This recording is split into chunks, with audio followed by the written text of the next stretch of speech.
คนเราสิสาวแล้วยันเราคิดสั้นปลาไปโดนกับบริคือหัวแล้วอยู่แบบนี้เนาะเพราะว่าหลายสิ่งหลายอย่างนะคำบอกขึ้นยังใครอยู่คำมีแต่นอนอยู่แบบนี้นะเนาะ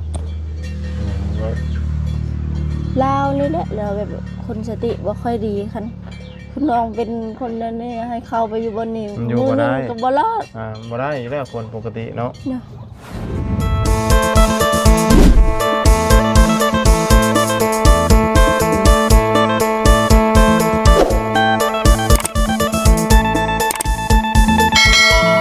มาพี่น้องเลยเนาะทักทายสบายดีและสวัสดีเพื่อนพี่น้องกันเบิดสู่ขู่สู่คนเนาะมาหาทางสาวเพชรก่อนเนาะอยู่บ่เด้มื้อนี้พี่น้องเลยเนาะเป็นจังไดทางอ้ายเราเนาะฝนตกฝนดินเปียกบ่พี่น้องเลยยามนี่ฝนพระฝนยังเข้ามาบ่หรือว่าจังไดพี่น้องเลยใสอยู่จังไดเป็นจังไดพี่น้องเลยเนาะโอ้สงใจฝนพระได้นี่เอาผ้าขังไว้นี่ฮะสบายดีสบายดีโอ้โอเคเห็นยังโยฮะวันส่วนอัดไว้ยังนี่อัดไว้ยังนี่โอ้ยห่มฮะเย็นเย็นอัดให้มันห่มเจ้าให้มันเย็นเนาะโอ้ฮ้อนบ่แม่นอยากออกมาอยู่บ่เจ้าถ้าออกมานี่สิไปไสโอ้ยอยู่เฮือนนี่แหละอยู่เฮือนบ่เจ้าบ่ไปไสบ่เจ้า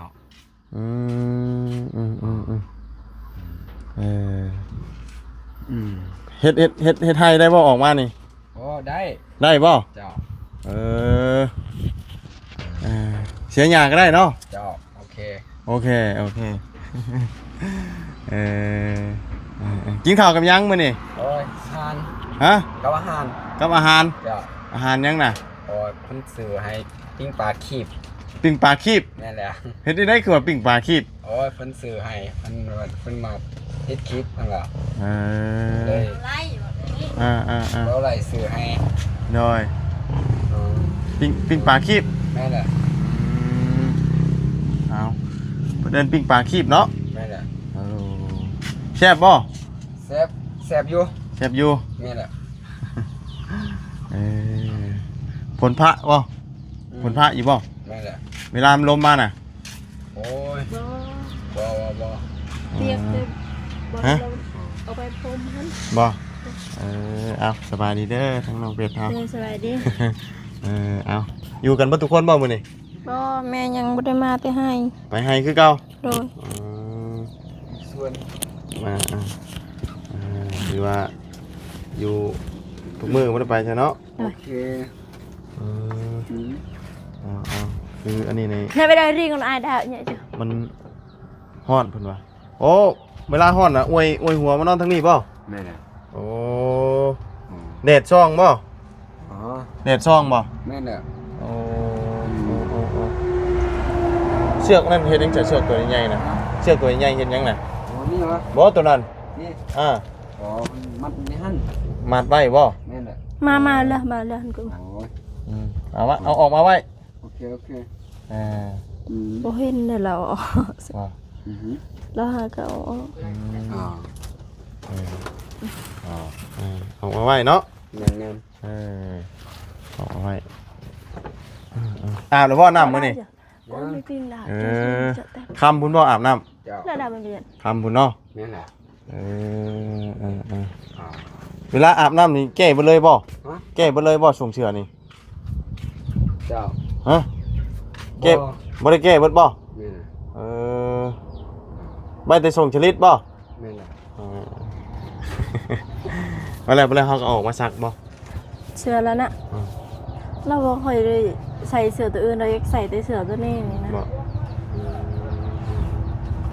เสื้อตัวนี้เนาะเสื้อก็มีอยู่เสื้อบ่เตียงเอาให้เราบ่ได้ใส่โดยคือแบบยังไงพี่น้องเอ้ยพอได้เนาะได้ปกติเนาะแต่ว่าออกมาน่ะบ่อยู่ บ่อยู่ เดี๋ยวสิถามมาเลยคำว่าออกมานี่สิไปไส อยู่เพื่อน อยู่เฮือนบ่ออกไปหนทางบ่ เจ้า ฮะ เจ้าแม่นแล้ว บ่ได้ตัวบ่ฮะบ่แท้ครับออกมานี่อยู่เฮือน เจ้า อ๋อบ่ไปไสเนาะบ่ย่างออกอันทางถนนเนาะ โอเค โอเคหลายคนก็ว่าอยากให้พาไปรักษาเนาะจักสิรักษาแบบใดแบบนี้เนาะเคยรักษาอยู่บ่ซะ บ่ บ่ได้เคยเทื่อ มีแต่จำซื่อ ไม่ได้จ้ำอีกเพราะว่าไงพวกนี้มันเกี่ยวกับสมองอยู่แล้ว ๆ เกี่ยวกับเส้นประสาทอยู่แล้วเกี่ยวกับอันนี้อยู่แล้วพวกนี้นะหลายคนก็โอ้ยเอาไปหาหมอคือหูนะพี่น้องเลยมันใส่เงินแน่แล้วก็ตักที่รักษาแบบใดเนาะมันมีเนาะคำว่ามีเงินมันก็ต้องเป็นขั้นตอนในการเนาะแต่ว่าคำได้เป็นเนี่ยโอ้ยากเลย แม่ ของพวกนี้เนี่ยยากที่จะเช่าคือชิแหละน้องอยู่เพื่อนกันเลยนักกว่านี้อีก น้องอายบ่ น้องของเมีย น้อง เป็นน้องของเมียนักกว่านี้ บ่ แม่นชุมื้อนี้ก็ฝากขังไว้อยู่รักษาหก เราเป็นนั่นนี่คือกันบ่ แม่นแต่ว่า ผู้หญิงบ่น่ะ ผู้ชาย อืม อายุก็30นี่แหละ30ปลายปีเนาะคนก็ซ้ำนี้นะซ้ำกันนี่นะเนาะซ้ำกับบาบุญนี่นะเพราะว่ารุ่นเดียวกันเด้ เด้อ แต่ว่านั่นมันโมหูอย่างแล้วโมหูหากแต่ว่าเวลาเว่ากับแบบเดียวกันนี่แหละ บ่ หูวัดกับคนอื่นเนาะแต่ว่าเขาบอกมาฟังเฉยๆนะ แม่น แต่ว่านั่นน่ะรุ่นแบบตัดผมเองใจชงขาดเชือกขาดอันนั้นน่ะ บ่ เกี่ยวกับ นี่เรานี่เดือนนี้เราบ่มักสะอาดเลยแบบจักในใดช่องเทือเราก็บ่ค่อยได้ซัก แต่ทวิตเราสิเป็นนี่ป้อน้องซื้อน้ำหอมมาบ่แพ้แล้วซ้ำ สีดเบิดเลย ฉีดมาเลย ถ้าบ่เว้นสติ๊กก็บ่เว้นหาเมิด กระติกกระทาเลย สติ๊กก็ทา อันนั้นคือกันนั่นแหละ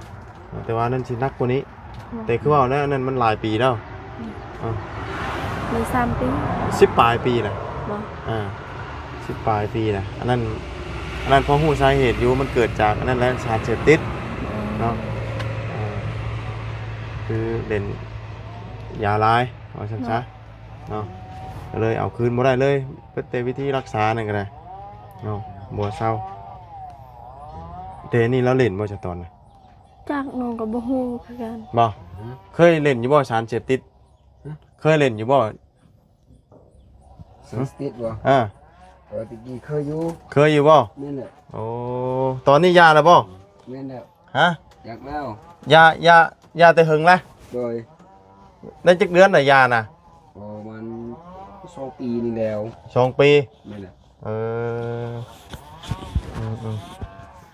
เลยเขามาถามแล้วว่าเราเคยจุดเทือนนะผมว่า เดี๋ยวไอ้ทางนี้ บ่จะเคยจุดเทือนคนบ่ บ่ บ่เคย แม่นแหละ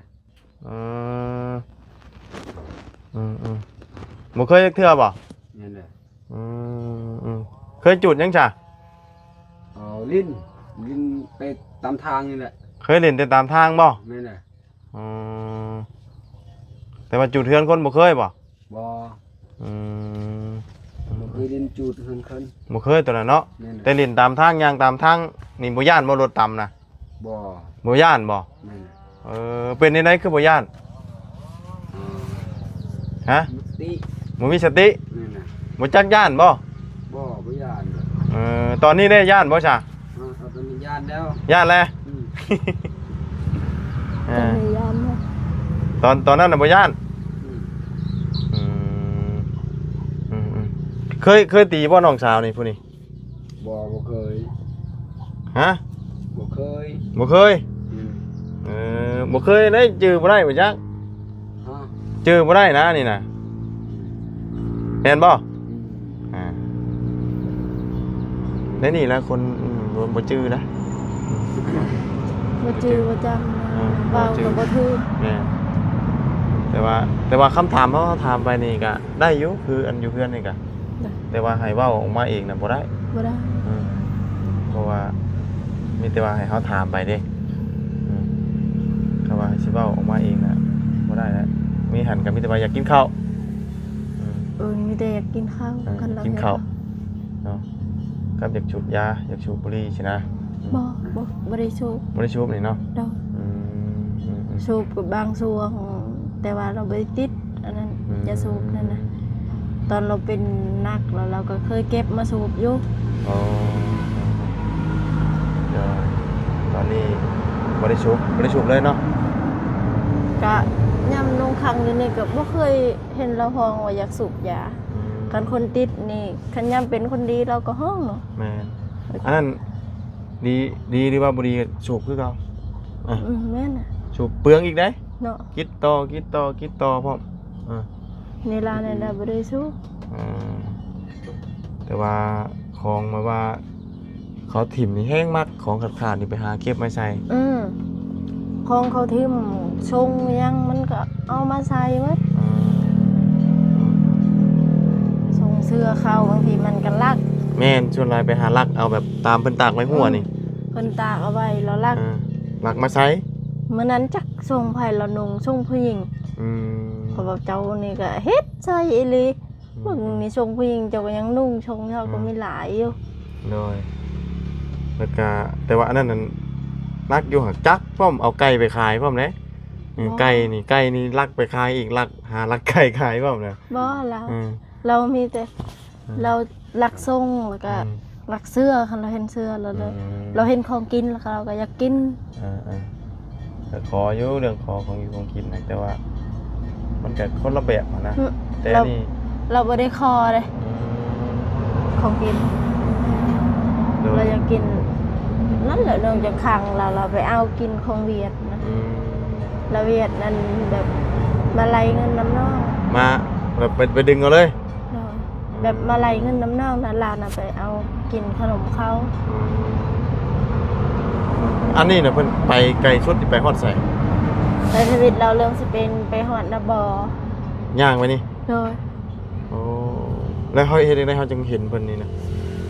น้องเฮ็ดเวียกอยู่เชโปนตอนนั้นอ๋อน้องก็จื้อแล้วพอน้องก็ไปเอากับแม่น้องไปเอาเราว่าย่างแต่เฮือนนี่บ่ฮู้หยังเลยแล้วว่าฮอดนั่นจังฮู้ว่าอันนี้มันบ่แม่นบ้านสิเมื่อก็มันว่าคันพ่อบ่ได้มารับนี่นอนอยู่นี่มันว่าง่ายเป็นตั้งแต่ก่อนพ่ออีกเนาะก่อนพ่ออันนั้นนี่เป็นหลายปี3 ปีแล้วเนาะมันเอาคันพ่อบ่ได้ไปรับน้องนอนอยู่นี่อายนอนอยู่นี่โดยย่างไปเรื่อยๆนะเนาะย่างไปไกลชุดฮอดนาบ่โอ้ฮอดบอนยังเขาขุดหาระเบิดนั่นโครงการระเบิดน่ะเราอยู่บ่นั่นแต่เราไปนะฮอดนาบ่เราอยู่บ่นั่นแล้วบ่มีคนหารตอนนั้นเราอยู่บ่นั่นพอน้องก็ไปเอา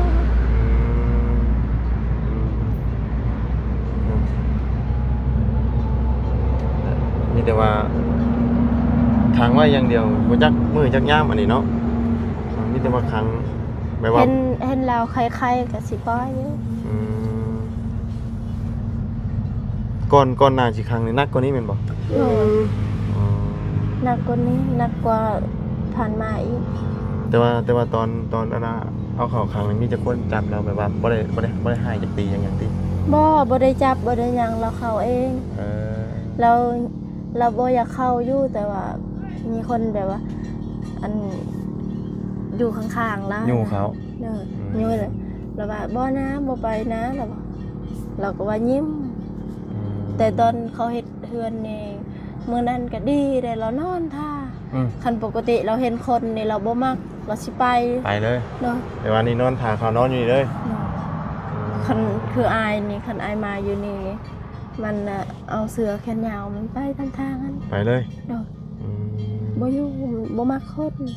โดยเนาะย่างไปอย่างเดียวแต่ละมื้อนี่เอาง่ายบ่ได้อยู่นะเนาะบ่ได้ย่างอย่างเดียวย่างไปอย่างเดียวเนาะ อันนี้ก็มีแต่นอนมีแต่ว่าฟังเบิ่งแล้วก็เฮาจังปล่อยออกมาเนาะ โดย ถ้าว่ากะว่ามันบ่ได้หนักแฮงเนาะแต่ว่าคือเอาเนี่ยหืดยาก็บ่ได้กินหยังเลยเนาะเมื่อยบ่นอนน่ะ นั่นแหละ ฮะ ไงแหละ อยากออกมาข้างนอกติ เจ้าบ่เป็นหยังอยู่ ฮะ บ่เป็นหยัง บ่เป็นหยัง เจ้า เออ หามือก่อน ฮะ หามือก่อน หาของมือก่อนบ่จึงออกมา เจ้า เออหา ไอ้ก็ว่าอยู่เนาะเราบ่ได้อยากออกแน่เนาะคันเราอยากออกลุดเด้อนี่ นี่ เราเตะนี่จะลุด อันนี้แหละคำคนยังออกน่ะจังไดเขาก็ต้องพังออกอยู่แล้วนี่นะเขาต้องตีต้อง เพราะ ตี ว่า ยันออกอยู่แล้วเนี่ย มันมีวิธีของมันอยู่แล้ว แม่นมันแค่ไหมเอาซะจ้ะเนาะมันไหมแค่เอาลาอ่อนๆนี่เท่าตีนยันมันก็รุดคอยรุดอยู่แล้ว เพราะว่ามันบ่ได้อหย่างแข็งแรงมากมายนะครับเขาสิบืนออกเพราะว่าทั้งนั้นกันนั่นแหละเนาะมันบ่ได้ว่าอันนั้นพอปานใดออกได้เรื่องออกอะคำสิออกก็ดีได้ แต่ว่าเราบ่ได้แบบว่าฝืนอยากออกเนาะตั้งแต่ว่าเข้าไปนี่เนาะก็บ่ได้ว่าอ้าวอยากออกเด้ออกบ่ได้บ่ มีแต่เธอเดียวนั้นปิดนั้นบ่เคยได้ยินเราเว้า อืม เพราะว่าน้องก็ปลอบใจเราตลอดว่าตัวอยู่นี่น้องบ่ได้อยากขังรถโตตลอดชีวิตดอกน้องสิกลัวโตปล่อยตัวเบิ่งไปตามทางยานรถเหยียบรถหยังรถเดี๋ยวนี้ขนาดเฮาระวังก็ยังถูกรถเหยียบ ใส่ว่ามา อันนี้บัดยางออกไปหารถเนาะ ไปหารถมื้อนั้นรถตีนบ่นั้นโอ้ยน้องหากอาบน้ำยังบ่ได้นุ่งเสื้อซ้ำแบบอาบน้ำใส่สิ้นนะก็ไปเบิ่งแม่น้องได้ยินรถปีนก็ว่า คิดว่าตามเพิ่น บ่แม่บ่ได้คิดหยังแม่ก็ว่าเอ้ารถนั้นเบิ่งมันเจือนบ่นั้นน้องแม่อายเฮาอยู่ไสอายเฮาน่ะแล้วแล่นไปก็พอเอาโคมไปเบิ่งบ่เห็นมันเห็นแต่เวียด เวียดมันเมาแล้วมันก็แบบขับแบบบนเขาย่างขนาดยาวอีหลีมันไปเวียด โดย น้องก็ยานตับมันนี่เคยมันย่างบนนั้น แต่ใครดวงมันดีเหมือนนั้นพุ่นมันไปอยู่บนครัวบ้านน้องไปอยู่พุ่นบริอยู่ นอนเนาะจังไดกลางมุ้งกลางหยังคือว่าเฮ็ดเองบ่ได้เนาะทุกอย่างไงนี่นะเสื้อผ้าห่มนี่ก็ย้ายวางนี่เวลามันร้อนแดดเนาะ มือนั้นมีคนอยู่บ้านดงนี่เขาไปกินเบียร์จุนั้นสองคนผู้ชายกินเบียร์แล้วอันต่ำคนเมาเหล้าอย่างตำทางแล้วต่ำกับปูของเซามันปูของหมูน้องเอ็กต่ำแล้วผู้หนึ่งมันเสียชีวิตผู้หนึ่งนะหักนิ้วนี้แล้วคนอยู่บ้านน้องเนี่ยบ่มีไผลงไปซอยบ่มีไผกะไปซอยเลยผู้หนึ่งที่ว่าถูกหินบนหัวนี่นะแล้วก็เสียชีวิตคาที่เลยบ่มีไผไปซอยมีแต่มันผู้เดียวฮู้จักซอยฮู้จัก จักจอยคนอีก โดยน้องย่านน้องว่าแจ้งเมื่อไม่โตจังหน่อยมีแนวบ่ดีอีกเบิ่งนั้นมันก็บ่ได้ตายดีหั่นแบบคนมันเสียชีวิตแล้วนะมีแต่ว่าถ้าตำรวจจราจรมาเบิ่งแต่มันน่ะมันไปดึงแขนไปเอิ้นทั้งที่ตัวเองก็สติบ่ได้ดีอยู่แล้วเนาะ โดย แต่ฮู้จักไปเบิ่งดึงคนออกมาเนาะ โดยคนอยู่บ้านนี่เขาเชี่ยวเขาอายตัวบ่ได้ย่านบ่เผ็ดตัวบ่ได้ห้ามมันบ่น้องว่าน้องก็ห้ามอยู่เบิ่งมันเห็นคนมันบ่ไว้ใจมันเนาะมันอยากซอยเนาะเอามีแต่ว่าฟังเบิ่งไปเรื่อยๆฟังเบิ่งอาการเนาะเพราะว่าพอเอาออกมาได้ก็คอยเบิ่งแยงเอาเนาะก็ต้องมีคนเบิ่งนำมันแหละต้องมีคนอยู่นำแบบว่ากะว่านั่นเนาะนั่นก็ปล่อยคนเราสิเศร้าแล้วยันเราคิดสั้นปลาไปโดนกับบริคือหัวนะอยู่แบบนี้เนาะเพราะว่าหลายสิ่งหลายอย่างนะคำบอกขึ้นยังใครอยู่คำมีแต่นอนอยู่แบบนี้นะเนาะลาวนี่แหละเราแบบคนสติบ่ค่อยดีคัน คุณน้องเป็นคนนั้นนี่ให้เข้าไปอยู่บนนี้ อยู่บ่ได้ ก็บ่รอด บ่ได้อีกแล้วคนปกติเนาะ เนาะ คนปกติมันมีไผอยากเขาอยู่ได้อยู่เนาะอยู่บ่ได้อยู่กันคือเป็นสิตายแล้วค้างไว้เดือนนึงเป็นเปี้ยเป็นรอยแล้วได้นี่เอาบ่ได้ย่างไว้ใช่มีแต่กินแล้วก็นอนกินแล้วก็นอนมันอยู่คับแคบซั่นอันว่าเพิ่นติดคุกเพิ่นก็บ่เป็นเปี้ยเป็นรอยแล้วออกมาแข้งขาจนบวมเป็นเปี้ยแล้วได้ย่างบ่ได้นะอันนี้ก็เนาะฟังเบิ่งนะคาว่านั่นก็ปล่อยออกมาเนาะ เนาะ อยากกินข้าวแล้วบ่ กินแล้ว ยังบ่อยากบ่ เจ้า กินมื้อหนึงจักเทื่อสองเทื่อตอนเช้าตอนแลงตอนเที่ยง ตอนเที่ยง ตอนเที่ยงก็กิน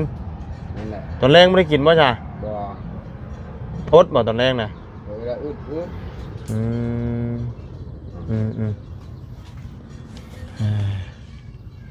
หนังชงหนังสือต้องจำได้บ่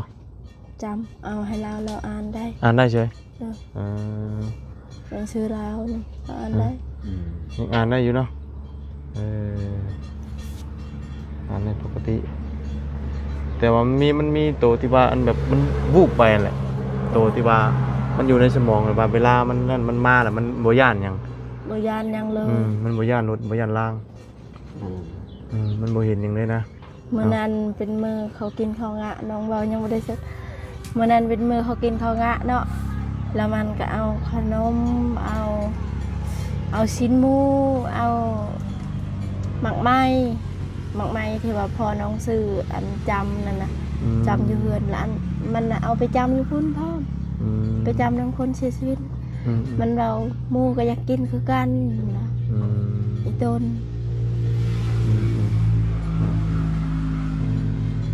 รู้จักอีตนพร้อมเนาะ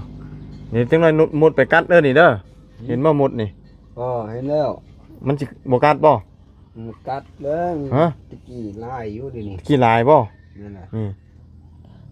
มันเห็ดหกน้ำมี มันอันนี้เด้ขนมเด้ บ่น้ำมี มีบ่ เด้อ เขาว่านั่นเอาไฟมาลนพื้นอยู่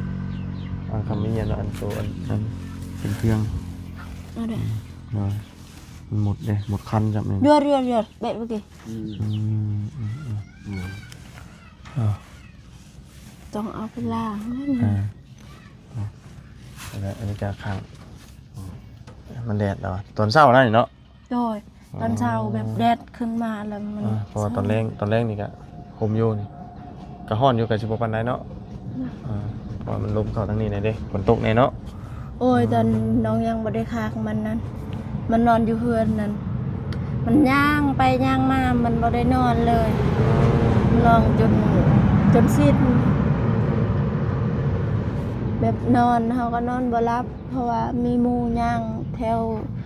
ลุ่มแถวตีนอย่างนั้นเน้น นี่เฮ็ดให้เฮานอนบ่หลับเนาะ เดี๋ยวนี้ใครแน่ครั้งมันได้นอนรับยามกลางคืนตะกี้โอ้ยปีหนึ่งบ่ค่อยนอนบ่รับเลยคันนอนอยู่เฮือนนี่มันย่างไปแล้วมันก็เว้ามันเป็นนักแล้วมันก็โอ้ยแห้งก็มันเว้าน้องนี้แต่ฮันบนห้องนอนบางทีน้องก็บอกอย่าย่างแม่บางทีน้องก็ไม่อยากให้เราย่างกับกางมุ้งใช้บอลเราย่างเราก็ย่างเอาออกมุ้งแบบนั้น อะไรกันให้เศร้าไวๆเด้อเศร้าไวๆเด้อ จ้า จะได้ออกมาเฮ็ดไห้เด้อเฮ็ดไห้เฮ็ดทั่วเฮ็ดสวนเนาะไปสิไปก่อนเด้อฉันเด้อ โอเค อยู่ดีไม่แห้ง สบายดี สบายดีนี่บ้านได้ บันซ้อน มันชวน นั่นแหละ มันชวนเนาะสบายดีไปฉันนึ่งข้าวนึ่งน้ำน้ำบ่มันนี่ แล้ว นึ่งแล้ว แล้วอะไรฮะนึ่งแล้วบ่ โดย อยู่กันจะคนจะตอนนี้ อยู่คนเดียว น้องบ่กินนี่นะ โดย เราไปกลางป่าแล้ว อืม อยู่น้ำเซพุ่น อันนี้หนึ่งเขานี่ฝนเวลาฝนพาก็เปียกบ่ได้เนาะ โดย อืมโดยปลาชานมีแต่ว่าเดี๋ยวว่าผมสิกลับก่อนเดี๋ยวสิเอาเงินให้น้องเพิ่นพอได้ไปซื้อแล้วกินให้เราก่อนพี่น้องเอ้ยอ่ะ ขอบใจหลายๆได้อ โอ เด้ เค อ ไปอาจจะเดินทางค่อยๆเดินทางนะฮะเขาพูดอีกก่อนพี่น้องเลยเนาะ โดย ไปเรื่อยๆโดยไปอยู่ดีไม่แห้งโดยสบายดีเนาะจะได้ก็สู้ๆเด้อไปสาพี่น้องเลยเนาะ ฝนตกมากกับเปียกมาได้แล้วเนาะโด มันแดดโอ้ฝนตกกี่นี่แห้งเติบแต่ว่าตกแล้วมันแดดไปสาพี่น้องเนาะจะได้ก็อยู่ดีนี่เองวัดสุขทุกคนพบเจอกันไหมเนาะไปพี่น้องไปได้สวัสดี